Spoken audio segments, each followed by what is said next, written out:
বিসমিল্লাহির রহমানির রহিম। যে চুলার মধ্যে হাঁড়ি বসাই দিলাম, তরকারি রান্না করব। আজকে আবার গ্লাস কাপ দিয়ে আমি 5 পিস মাছের টুকরো আর একটা মাছের মাথা গ্লাস কাপের বড় মাথাটা দিয়ে লাউ তরকারি রান্না করব। আপনাদেরকে দেখানোর জন্য আবারও চলে আসলাম। আশা করি আল্লাহর রহমতে সবাই ভালো আছেন।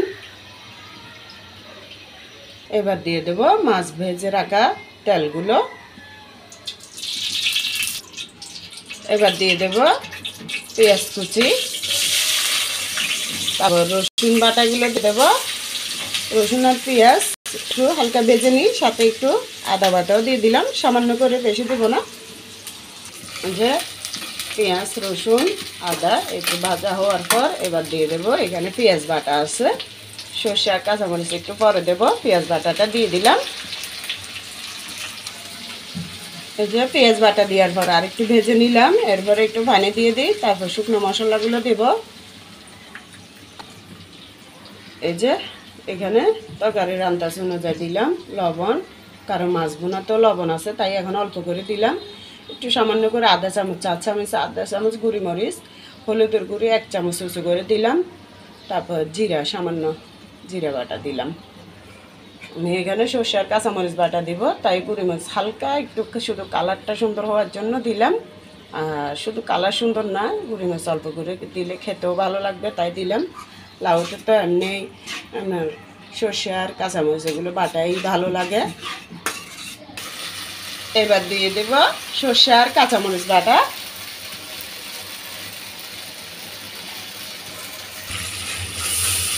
একটু নাড়ে দিলাম, একটু পানি দিয়ে দিলাম। এগুলো 2-1 মিনিট কষানোর পর মাছটা দিয়ে দেব। যে দেখুন মশলা 1-2 মিনিট কষানোর পর এবার 4-5 পিস গ্লাস কাপ মাছ আর এটা মাছের মাথাটা, এগুলো সব কেটে কেটে ফেলে দিছি। এত বেশি রোজার সময় খাওয়া যায় না, এই জন্য বিসমিল্লাহির রহমানির রহিম দিয়ে দিলাম।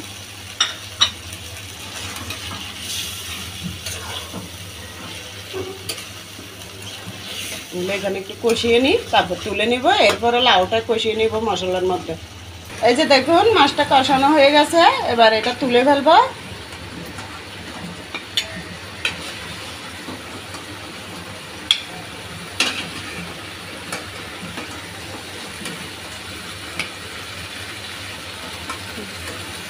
মশলাটা পুড়ে যাচ্ছে, তাই আবার একটু পানি দিয়ে দিলাম। এবার লাউগুলো দিয়ে দেবো আমি। এই যে দেখুন লাউগুলো এভাবে করে টুকরা করে নিছি, এভাবে করে টুকরা করে নিয়েছি। অবশ্যই লাউ থেকে পানি বের হয়ে যাবে। তারপর আমি মশলা পুড়ে যাচ্ছে তাই একটু দিলাম। এটার মধ্যে লাউটা ভালো করে কষিয়ে নেব। লাউগুলো একবারে কচি লাউ, ওই কলসির মতো কতগুলো লাউ আছে, ছোট ছোট বলের মতো। কলসি বলতে গেলে আমার থেকে এগুলো খুব কিউট লাগে লাউগুলো। দেখেন কত সুন্দর লাউ, একটা বিছিয়ে ফেলতে হয় নাই, একটা লাউ এখানে ছোটোগুলো। এই যে দেখুন লাউটা কষানো হয়ে গেছে, পানি কম বের হয়েছিল লাউ থেকে, তাই আমি আবার একটু পানি দিয়ে তারপরে ভালো করে কষিয়ে নিছি কষানোর মধ্যে। এরপরে আবার দেখুন এতটুকু ঝোল আছে, এটার মধ্যে আমি এবার মাছটা দিয়ে দেবো। মাছ দেওয়ার আগে আবার একটু পানি দিয়ে দিই, কারণ এখন আজান দেওয়ার টাইম হয়েছে, ইফতারির সময় হয়ে গেছে, তাই তাড়াহুড়ো করতেছি। এই যে দেখুন মাছটা দিয়ে দিলাম, 2-3 মিনিট সময় আছে, তাই আমি পানি আর মাছ একসাথে দিয়ে দিচ্ছি, নাইলে উতরানোর পরে দেওয়া যেত।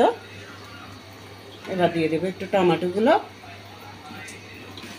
এবার দিয়ে দেবো টমেটো, একটা ছোট একটা বড় টমেটো কেটে দিলাম।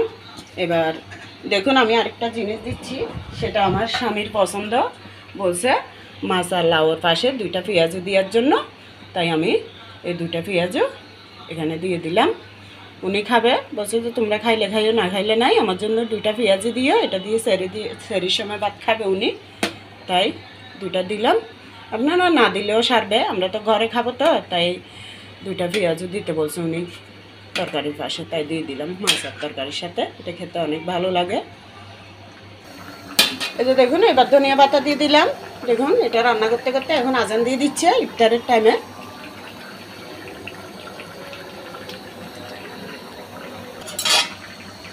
চারিদিকে আজান দিচ্ছে, এগুলো হতে থাক। এবার আমরা ইফতার করে নিই, মুখে পানি দিয়ে নিই। একটু পরে ইফতারের পরে এসে এটা নামাই ফেলবো, ততক্ষণও হয়ে যাবে। আস্তে জালে বসায় রাখি, তখন লবণও দেখতে পারবো। এই যে ইফতার করে চলে আসলাম রান্নাটা দেখার জন্য কেমন হয়েছে। হয়ে গেছে। এই যে দেখুন, পেঁয়াজটা আরেকবার এসে উল্টা পাল্টাই দিছি, কারণ ভালো করে পেঁয়াজটা না হলে, নরম না হলে খেতে ভালো লাগবে না। সব হয়ে গেছে। এই যে দেখুন, তাই এখনও নামাজ পড়ি নাই, তাই এটা শেষ করে দিয়ে যাচ্ছি। ভালো লাগলে লাইক, কমেন্ট, শেয়ার, সাবস্ক্রাইব করবেন।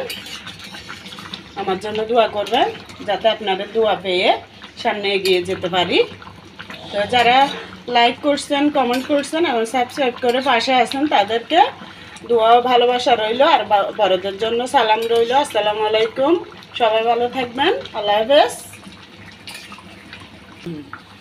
এই যে দেখুন, এই পর্যায়ে আমি এইভাবে ঝুলতাক অবস্থায় নামাই ফেলবো, কারণ রাত্রে আরেকবার গরম করতে হবে। তাই লাউ আর গ্লাস কাপ মাছ দিয়ে রান্না করলাম। কিরম হলো আমাকে জানাবেন। ভালো লাগলে আপনারা করে দেখবেন।